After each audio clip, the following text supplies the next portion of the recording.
Hello friend, I am Deepak Kumar, NET जेप and tech welfare. आज हम बात करने वाले हैं कैलकुलेट द मैथमेटिकल बॉन्ड।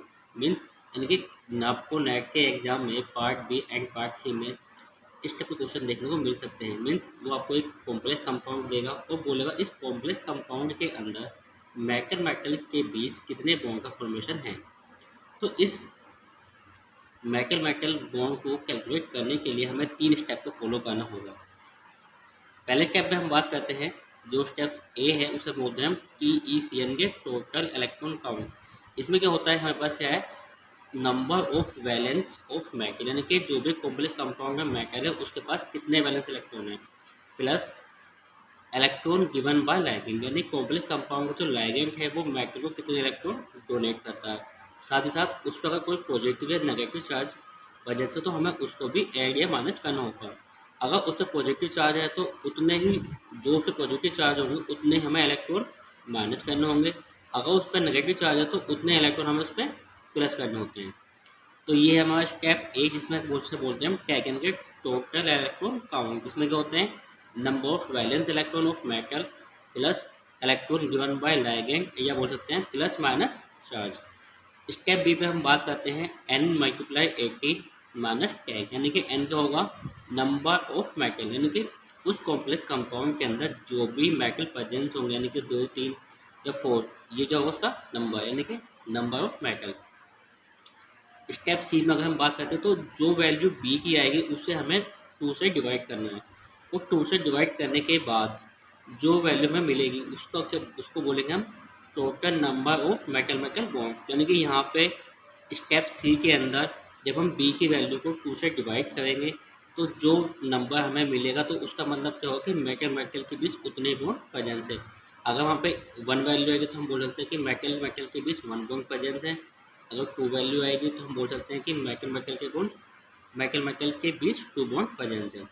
और ये इस टाइप का क्वेश्चन है जो आपको नेट के एग्जाम में देखने को मिलेगा ही, part C and part C B में देखने को मिल सकता है। बस आपको ये तीन स्टेप को फॉलो करना है, step A, step B and step सी।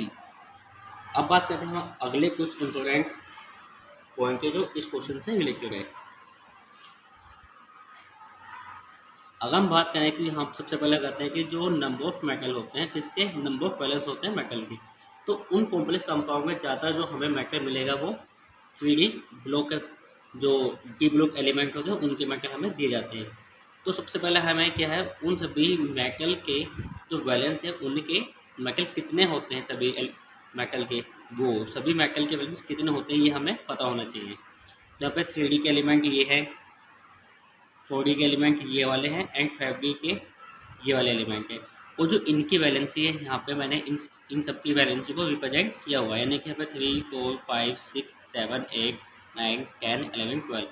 आपको क्या करना है कि जो भी हमें मेटल दिया जाएगा उसके आउटर मोस्ट डी सबसेल के अंदर, यानी कि डी ऑर्बिटल के अंदर जितने भी इलेक्ट्रॉन होंगे उसमें आपको +2 करना है। जैसे हम आप बात करते हैं 3D 4D 5D के, इन सभी एलिमेंट के आउटर मोस्ट डी ऑर्बिटल में 1 इलेक्ट्रॉन प्रेजेंस है, तो हमने इसमें प्लस किया 2, तो कितना आ गया 3 वैलेंस आ गया। इन सब में होता है D2, तो +2 ऐड किया तो क्या आ गया 4। इन सब में क्या होता है D3, तो +2 ऐड किया तो 5 आ गया। इन सब के आउटर मोस्ट डी ऑर्बिटल में होता है क्या D4, तो +2 ऐड किया तो 6। इसी तरह से 7 8 9 10 11 12, ये क्या है, इन सभी एलिमेंट यानी कि 3D 4D 5D जो एलिमेंट हैं ये क्या है, उन सब की वैलेंसी होती है, जिसकी हेल्प से हम क्या करेंगे, मेटल मेटल के बीच को, वो मेटल मेटल के बीच जो बॉन्ड का फॉर्मेशन होगा वो कैलकुलेट कर सकते हैं। उसके साथ ही हमारे पास क्या है, जो लाइगेंड जो मेटल को इलेक्ट्रॉन डोनेट करते हैं। ज़्यादा जब हमने पढ़ा है कि कोरिलेशन कंपाउंड के अंदर जो लाइगेंड होता है वो मेटल को 2 इलेक्ट्रॉन डोनेट करता है। लेकिन जब हम बात करते हैं इस टाइप के कॉम्प्लेक्स कंपाउंड के जिसमें हमें मेटल मेटल के बीच बॉन्ड का फॉर्मेशन कैलकुलेट करना है, तो उस टाइम हमें कुछ लाइगेंड के इलेक्ट्रॉन को याद रखना है कि वो कितने इलेक्ट्रॉन डोनेट करता है। तो अगर हम बात करते हैं टर्मिनल लैगेंट, तो ये ऐसे लैगेंट है जो मेटल को 2 इलेक्ट्रॉन डोनेट करते हैं, ये वाले एंड ये वाले। इनमें से कुछ ऐसे लैगेंट है जो मेटल को 1 इलेक्ट्रॉन डोनेट करते हैं, यानी कि जब मेटल के, यानी कि जब कोई हेलोजन मेटल से अटैच होगा तो वो 1 इलेक्ट्रॉन डोनेट करेगा, हाइड्रोजन होगा तो वो 1 इलेक्ट्रॉन डोनेट करेगा, कोई भी इथाइल मिथाइल फिनाइल कोई भी जो ग्रुप अटैच होगा वो 1 इलेक्ट्रॉन डोनेट करेगा।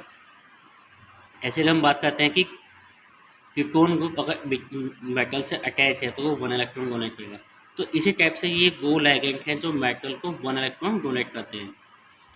उसमें कुछ ऐसे एलिमेंट भी हैं, जैसे ये हम बात करें कि हम अगर बात कर सकते हैं कि जब कोई कार्बन किसी मेटल से एक बॉन्ड के थ्रू अटैच होता है तो उसे बोलते हैं हैप्टिसिटी 1, इसको बोलते हैं हैप्टिसिटी। और 1 डिनोट करता है कि ये मेटल से 1 बॉन्ड के थ्रू अटैच है, तो ये मेटल को 1 इलेक्ट्रॉन को डोनेट करेगा। अगर मेटल 3 बॉन्ड के थ्रू अटैच है, यानी कि 3 कार्बन से अटैच है एक साथ ही 1 2 3, तो इसकी हैप्टिसिटी कितनी होगी 3, और ये मेटल को 3 इलेक्ट्रॉन डोनेट करेगा। इसी प्रकार क्या है एल्कीन, एल्कीन का ये जो पाई बॉन्ड होंगे ये दोनों ही क्या है मेटल से अटैच है, यानी कि 1 2 3, क्योंकि इन दोनों कार्बन की जो वो है वैलेंसी 2 यहाँ पे है 1 यहाँ पे, तो हम बोल सकते हैं कि जो मेटल है वो 3 बॉन्ड से अटैच है, तो इसकी जो हैप्टिसिटी होगी वो कितनी होगी 3, और ये मेटल को 3 इलेक्ट्रॉन डोनेट करेगा। उसके अलावा कुछ लिगेंड ऐसे होते हैं जो ब्रिज में प्रेजेंस होते हैं मेटल के, तो उस टाइम वो लिगेंड उस टाइम मेटल को कितने इलेक्ट्रॉन डोनेट करता है। अगर कोई भी कार्बोनिल ग्रुप मेटल के साथ ब्रिज में प्रेजेंस है तो वो 2 इलेक्ट्रॉन डोनेट करता है। कोई हेलोजन अगर मेटल के ब्रिज में प्रेजेंस है, बीच में प्रेजेंस है, ब्रिज में प्रेजेंस है, तो वो मेटल को 3 इलेक्ट्रॉन डोनेट करता है। इसी प्रकार हम बोल सकते हैं एल्काइन भी अगर मेटल में ब्रिज में प्रेजेंस है तो वो 4 इलेक्ट्रॉन डोनेट करते हैं। हाइड्रोजन होगा वो 1 इलेक्ट्रॉन डोनेट करता है। इसी तरह Cr3 1 करता है। एक्चुअली अगर हम बात करते हैं कोई ऐसा एटम जिसके पास लोन पेयर होते हैं, यानी कि तो वो क्या करेगा कि वो मेटल के साथ अगर ब्रिज में प्रेजेंस है, ब्रिजिंग में प्रेजेंस है, वो मेटल को 3 इलेक्ट्रॉन डोनेट करता है। तो इसी टाइप से हम यहाँ पे जो हमारे मेटल है होते हैं उनकी वैलेंसी एंड जो लिगेंड इलेक्ट्रॉन डोनेट करते हैं मेटल को, वो हम यहाँ पे देख सकते हैं कि कौन से लिगेंड कितने इलेक्ट्रॉन डोनेट करते हैं मेटल को, जिनकी हेल्प से हम मेटल के बीच में बॉन्ड का फॉर्मेशन कैलकुलेट कर सकते हैं। अब बात करते हैं इसके एग्जांपल की कि हम इनके इलेक्ट्रॉन को कैसे, यानी कि इनके बॉन्ड को कैसे कैलकुलेट कर सकते हैं। अगर हम बात करते हैं Mn2CO की होल 10 की, तो सबसे पहले बात करते हैं इसमें मेटल क्या है मैग्नीज। इसके आउटर मोस्ट में क्या होते हैं T5 होता है, तो +2 ऐड किया तो कितना बैलेंस हो गया 7। जब वैलेंस एक M की वैलेंस मैग्नीज की वैलेंस इलेक्ट्रॉन में कितने हैं 7, तो उसमें कितने मैग्नीज हैं 2 मैग्नीज हैं, तो 7 × 2 कितने हो गए 14। इसी प्रकार हम बोल सकते हैं जो कार्बन मोनोऑक्साइड जो लिगेंड है वो मेटल को 2 इलेक्ट्रॉन डोनेट करता है। तो जो कार्बन मोनोऑक्साइड होता है वो मेटल को 2 इलेक्ट्रॉन डोनेट करता है, तो हमारे पास कितने लिगेंड हैं यहाँ पर 10, तो क्या होगा 2 × 10 कितना हो गया 20। इसमें कॉम्प्लेक्स कंपाउंड नहीं पॉजिटिव चार्ज है ना ही नेगेटिव चार्ज है कोई भी। तो हम स्टेप 1 फॉलो करते हैं कि स्टेप ए में क्या करते हैं हम टैग टोटल इलेक्ट्रॉन काउंट, यानी कि number of valence of metal plus electron given bye ligand, साथ ही पॉजिटिव नेगेटिव चार्ज। तो कोई पॉजिटिव नेगेटिव चार्ज इस कॉम्प्लेक्स कंपाउंड में नहीं है, तो क्या होगा number of valence of metal कितने हैं 14, इलेक्ट्रॉन गिवन बाय लिगेंड कितना है 20, तो कितना होगा 14 + 20 कितना होगा 34। हम बात करते हैं स्टेप बी में क्या होता है n × 18 - टैग, तो टैग कितना 34, n क्या होता है नंबर ऑफ मेटल, तो इसमें कितने मेटल प्रेजेंट है 2, तो यहाँ क्या होगा 2 × 18 - 14, तो कितना 36 - 34, तो जो वैल्यू आएगी बी की वो आएगी वैल्यू कितनी आएगी 2। तो जब इस वैल्यू बी को हम 2 से डिवाइड करेंगे स्टेप सी के अंदर, तो हमें क्या मिलेगा 1 वैल्यू। तो हम बोल सकते हैं कि जो मेटल के बीच जो बॉन्ड प्रेजेंस होता है वो कितना होता है 1 होता है। इसी प्रकार हम अगर अपने अगले एग्जाम्पल की बात करें Fe2CO की होल लाएंगे, तो हमें पता है कि जो उसमें मेटल है वो कितना है R1। इसके वैलेंस इलेक्ट्रॉन कितने होते हैं 1, क्योंकि इसके आउटर मोस्ट डी ऑर्बिटल में कितने इलेक्ट्रॉन होते हैं 6 अगर हमने ऐड किया कितने +2, तो कितना हो गया 1, तो 1 है, और यहाँ पे कितने R1 है 2, यानी कि 2 मेटल हैं, और 1 की कितने वैलेंसी 1, तो 1 × 2 कितना हो गया 16। ऐसे ही 1 जो लिगेंड है तो 2 इलेक्ट्रॉन डोनेट करता है, और यहाँ पे कितने लिगेंड है 9, तो कितना हो गया 2 × 9 कितना हो गया 18। इस कॉम्प्लेक्स कंपाउंड में कोई भी नेगेटिव पॉजिटिव का प्रेजेंस नहीं है। तो हम बात करते हैं अपने स्टेप 1 की, इसमें हम करते हैं टोटल इलेक्ट्रॉन काउंट, तो कितने हैं वो 16 + 18 कितना हो गया 34। स्टेप बी में करेंगे n × 18 - टैग, तो यहाँ पर जो मेटल है वो कितने हैं, 2 मेटल, तो 2 मल्टीप्लाई 18 माइनस 34, तो अगेन कितना आ गया 36 माइनस 34, तो कितना आ गया 2। उस वैल्यू जो बी की है, जो बी स्टेप की वैल्यू कितनी है 2 से, हम 2 से डिवाइड करेंगे स्टेप सी के अंदर, तो हमें क्या मिलेगा, अगेन 1 वो मिलेगा बॉन्ड मेटल के बीच। तो मुझे लगता है कि इस कॉम्प्लेक्स कंपाउंड के अंदर जो दो मेटल होते हैं उनके बीच 1 बॉन्ड प्रेजेंस होता है। अगर हम बात करते हैं ओस्मियम 3 कार्बन मोनोऑक्साइड की होल 12, तो हम पता कि जो ओस्मियम मेटल होता है उसके पास एक वो वैलेंस इलेक्ट्रॉन होते हैं। तो इसमें हमारे पास जो मेटल है वो कितने, 3, तो कितना होगा 8 मल्टीप्लाई 3 कितना होगा 34। कार्बन मोनोऑक्साइड जो है 2 इलेक्ट्रॉन डोनेट करता है और हमारे पास कितना है 12 लिगेंड, तो कितना होगा 12 वो 2 मल्टीप्लाई 12 कितना होगा 34।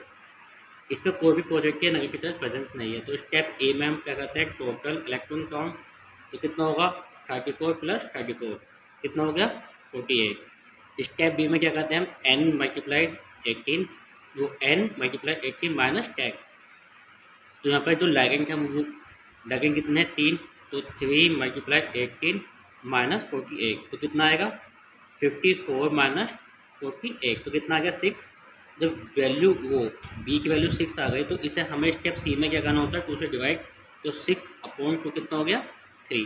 तो हम बोल सकते हैं कि यहाँ पे जो ओस्मियम के 3 मेटल होते हैं उनके पास जो है हम बोल सकते हैं इन मेटल के अंदर 3 बॉन्ड का फॉर्मेशन हो सकता है, निगेटिव होता है।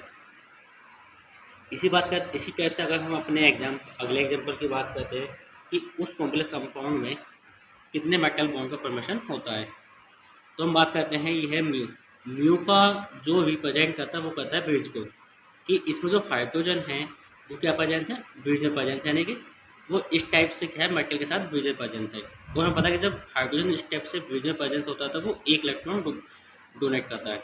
तो सबसे पहले हम बात करते हैं इसमें ओस्मियम के जो वैलेंस इलेक्ट्रॉन है वो कितने होंगे 8, वो यहाँ पे कितने हैं 3 ओस्मियम, तो कितना होगा 8 मल्टीप्लाई 3 कितना हो गया 24। जो कार्बन मोनोऑक्साइड है जो लिगेंड है वो कितने हैं 10, वो एक जो लिगेंड होता है वो 2 इलेक्ट्रॉन डोनेट करता है कार्बन मोनोऑक्साइड का, तो कितना होगा 2 मल्टीप्लाई 10 कितना होगा 20। इसी टाइप से मैंने आपको बताया था म्यू एच का मतलब होता है कि जब हाइड्रोजन ब्रिज में प्रेजेंस होगा, और ये जब ब्रिज में प्रेजेंस होता है तो ये केवल एक इलेक्ट्रॉन डोनेट करता है, लेकिन हमारे पास यहाँ पर जो है कितने हैं 2 लिगेंड है इस टाइप के, तो कितना हो गए 1 मल्टीप्लाई 2 कितना 2। अब हमने क्या किया स्टेप ए में टोटल इलेक्ट्रॉन काउंट किए, तो कितना होगा 24 प्लस 20 प्लस 2 कितना हो गया 46। स्टेप बी में क्या करते हैं हम n multiply tag minus tag, तो इसमें होगा कि जो एन है वो क्या होता है नंबर ऑफ मेटल, तो यहाँ पे जो मेटल वो कितने 3, तो 3 मल्टीप्लाई 18 माइनस टैग, तो कितना होगा 3 मल्टीप्लाई 18 माइनस 46 कितना होगा कि 54 माइनस 46 कितना हो गया 8। अब जब b की वैल्यू कितनी आ गई 8, तो स्टेप सी में हम क्या कहते हैं b/2, यानी कि जो b की वैल्यू होगी उसे हम 2 से डिवाइड करते हैं, तो यहाँ पे क्या आएगा 8/2, तो वैल्यू कितनी आएगी 4। तो हम बोल सकते हैं कि इस कॉम्प्लेक्स कंपाउंड के अंदर जो 3 मेटल हैं उनके बीच 4 बॉन्ड का फॉर्मेशन होता है। इसी प्रकार हम बात करते हैं अगले एग्जाम्पल की, तो उसमें क्या है सीपी का मतलब होता है साइक्लोप्रोपेन। इसलिए लेकिन हम किसी भी कॉम्प्लेक्स कंपाउंड में रिप्रेजेंट करते हैं तो इसका मतलब होता है कि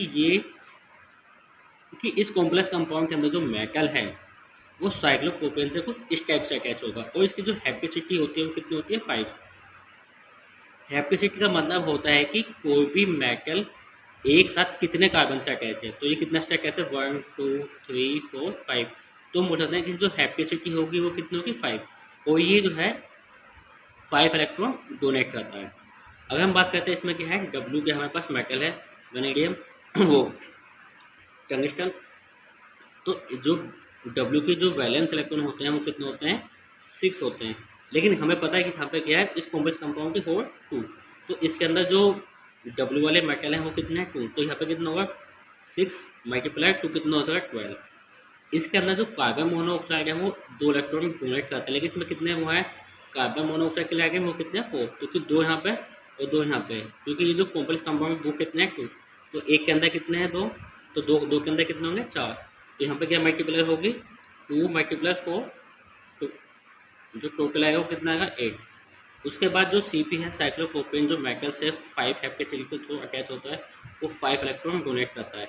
लेकिन यहाँ पे क्या है कॉम्प्लेक्सिटी होल 2 यानी कि क्या होगा 5 मल्टीप्लाइड 2 इक्वल 10। तो अब जब हमने इसको स्टेप ए में सारी वैल्यू को फिट किया हमें निकला टोटल इलेक्ट्रॉन काउंट। तो 12 प्लस 8 प्लस 10 कितना आएगा 13। उसके बाद हम क्या करते हैं स्टेप बी के अंदर n मल्टीप्लाई 18 माइनस 10। तो हम देखना है कि इस कॉम्प्लेक्स कंपाउंड के अंदर कितने मेटल प्रेजेंस है। तो कितने मेटल प्रेजेंस है यानी कि है डब्ल्यू एक और ये है कॉम्प्लेक्स की होल 2 तो कितने हैं 2। तो यहाँ पर कितना होगा 2 मल्टीप्लाई 18 माइनस 10 वो सॉरी 2 मल्टीप्लाई 18 माइनस 30 तो कितना आ गया 36 माइनस 30 तो कितना आ गया 6।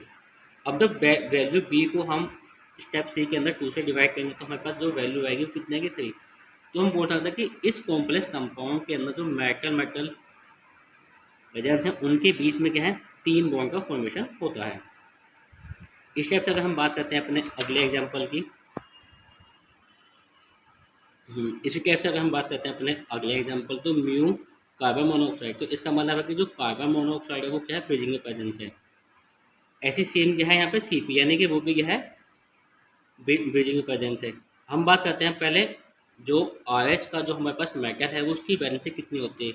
तो वोडियम जो होता है उसकी जो वैलेंसी होती है वो कितनी होती है 9 और हमारे पास यहाँ पे 3 मेटल हैं तो क्या होगा 9 मल्टीप्लाई 6 कितना हो जाएगा 27। उसके बाद कहते हैं जो साइक्लोप्रोपेन है वो कितने इलेक्ट्रॉन डोनेट करता है। तो नहीं हम बोल सकते हैं कि ये क्या है 5 इलेक्ट्रॉन डोनेट करता है। तो ये हो लेकिन इसके अंदर कितने हैं कि ये जो ब्रैकेट ये है कंपाउंड यहाँ पे क्या होल 3 यानी कि जो Cp के साइक्लोप्रोपेन है वो कितने हैं 3 तो एक Cp डोनेट करता है 5 इलेक्ट्रॉन। तो यहाँ पे क्या होगा 5 मल्टीप्लाई 3 कितना हो गया 15।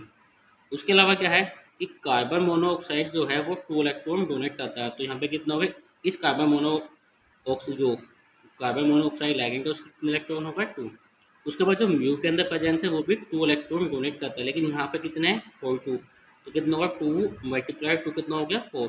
तो अब हम क्या कहते हैं इन्हीं सब के इलेक्ट्रॉन को हम स्टेप ए के अंदर रखते हैं और टोटल इलेक्ट्रॉन काउंट करते हैं। तो कितना का 27 प्लस 15 प्लस 2 प्लस 4 तो कितना आ गया 48।